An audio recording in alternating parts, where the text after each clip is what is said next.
আসসালামু আলাইকুম guys, welcome back to my channel. তো আমি আবার তোমাদের মাঝে চলে এসেছি নতুন একটা ভিডিও নিয়ে।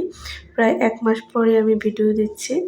তো এখানে হচ্ছে যে আমি 13 বছরের বাচ্চার একটা ফ্রক তৈরি করব। তো তোমরা দেখিয়ে নিয়েছো আমি কি ডিজাইন একটা ফ্রক তৈরি করে নিয়েছি।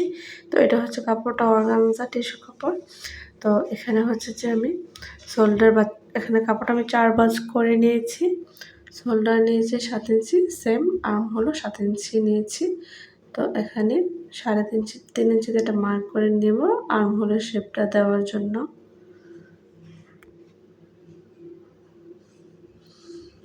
এখানে হচ্ছে যে বডিটা আমি প্রায় এখানে বডি হচ্ছে ওর 38 ইঞ্চি। তো আমি এখানে 40 ইঞ্চির কাছাকাছি নিয়েছি। লম্বাটা হচ্ছে আমি 15 ইঞ্চি দেব। তো তাই 15 ইঞ্চিতে একটা মার্ক করে দিলাম। এখানে আমি 9 ইঞ্চিতে একটা মার্ক করে দিয়েছি কোমরের মাপটা, আর 1/2 ইঞ্চি ডাউন করে আমি উপরের দিকে আমি উঠিয়ে নিয়েছি, কাটিং করে নেব। শোল্ডারও আমি 1/2 ইঞ্চি ডাউন করে নিয়েছি।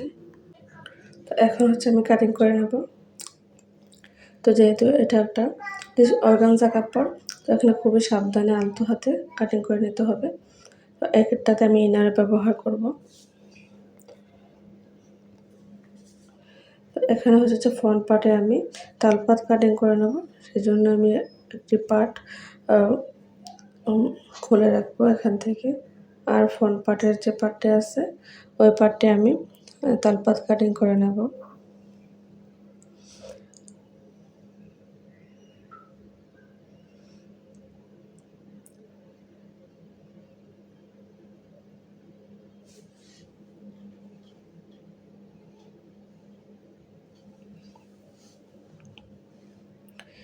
এখানে হচ্ছে যে যে আমি ইনার ব্যবহার করব তো বডির পার্টে। তো বডির যে কাটিং করে নিয়েছি সেই মেজারমেন্ট অনুযায়ী আমি এখানে ইনারটাও কাটিং করে নেব। তো এখানে হচ্ছে যে আমার একটু নিচে দিয়ে শর্ট হয়েছে, আমার এখানে হচ্ছে একটু জোড়া দিতে হবে। তো এই যে দেখতে পাচ্ছেন এভাবে জোড়া দিয়ে আমি এটাকে পুরোটাকে এভাবে সেলাই করে নেব, সেটাই আমি দেখানোর চেষ্টা করছি। তারপরে হচ্ছে উল্টিয়ে নেব, তাহলে দেখবেন একটা সুন্দর একটা হয়ে। এখানে আমি হাতাটা কাটিং করে নেব। তো ফার্স্টে আমি একটা হাতা কাটিং করে নিয়েছি, আর এটা যেহেতু জোড়া পড়বে তো সেটাই আমি তোমাদের দেখাচ্ছি আমি কিভাবে এটাকে জোড়া দেব। প্রথমে আমি ওই হাতার মেজারমেন্ট অনুযায়ী আমি এখানে মার্ক করে নেব। তো এমনিতেও তোমরা যারা 38 ইঞ্চির উপর 38 ইঞ্চি প্লাস বডি তাদের 3.5 ইঞ্চিতে মার্ক করবে, আর যাদের 38 ইঞ্চির নিচে আছে বডি তারা 3 ইঞ্চিতে মার্ক করবে। তো এখানে হচ্ছে আমি লম্বাটা দেখে নিচ্ছি 10 ইঞ্চি প্রায় আছে। তো আমার এখানে লম্বা প্রায় হবে 14 ইঞ্চি কাছাকাছি। তো আমি এভাবে করে একটা শেপ দিয়ে দিলাম। যেহেতু আমার এখানে রংটা দিয়ে ভালো আঁক আসছে না, তাই বোঝা যাচ্ছে না। আর এটা হচ্ছে যে একটা বাটারফ্লাই কাপড়। আমি মার্ক করতে গেলে এটা এই পাশ ওই পাশ কুঁচকে যাচ্ছে। তো সেজন্য আমি খুবই আলতো হাতে মার্ক করছি। তো আবার কাটিং করে নিলাম। তো বাকি অংশটা হচ্ছে যে আমি আবার আরেক সাইড থেকে কাটিং করে নেব, তারপরে জয়েন করে নেব এখানে এটার সাথে।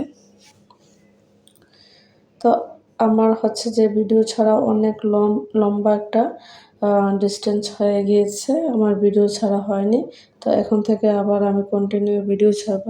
যদি আমার ভিডিও ভালো লেগে থাকে প্লিজ আপনারা বেশি বেশি করে ফ্রেন্ডস এবং ফ্যামিলির সাথে শেয়ার করে দেবেন, একটা লাইক দিয়ে দিবেন, কমেন্ট করবেন আমার ভিডিওটা কেমন হয়েছে।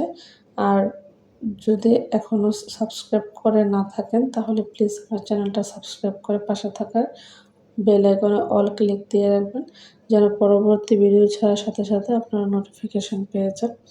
তো এখানে হচ্ছে আমি লম্বার মেজারমেন্টটা দিয়ে জয়েন করার জন্য কাটিং করে নিচ্ছি। তারপরে আপনাদেরকে জানি না আমি কতটুকু বোঝাতে পারছি।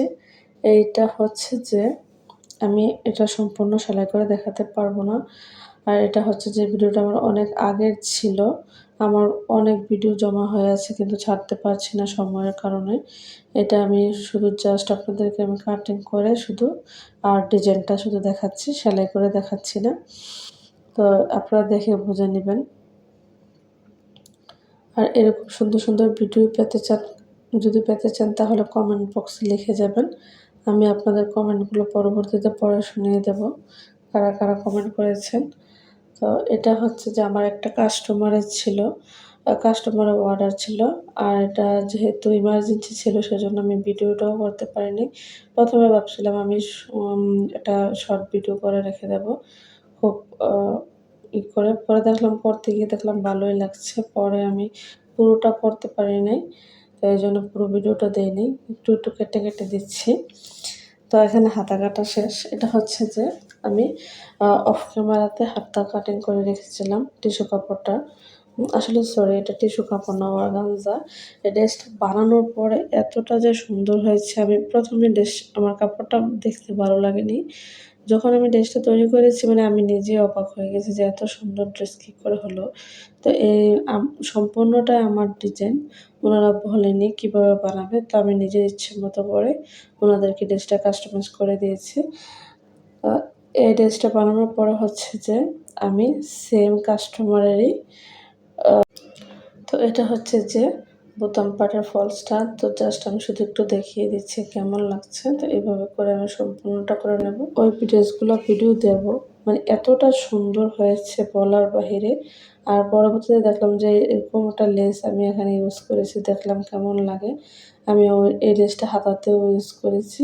আর হচ্ছে যে খুব সুন্দর ২ টা ফিতা দিয়েছি আমার। ফিতাগুলো আমার খুব ভালো লেগেছে। আর দেখুন সম্পূর্ণ ড্রেসটা বানানোর পরে কতটা গিয়ার আর হচ্ছে যে কতটা সুন্দর হয়েছে। নিচের অংশটুকুতে আমি ৩ ইঞ্চি পরিমাণ চওড়া আমি চওড়া ফলস কাপড় দিয়েছি সুন্দর লাগার জন্য। তো এবার ফুল ড্রেসটা আপনারা দেখুন কেমন হয়েছে।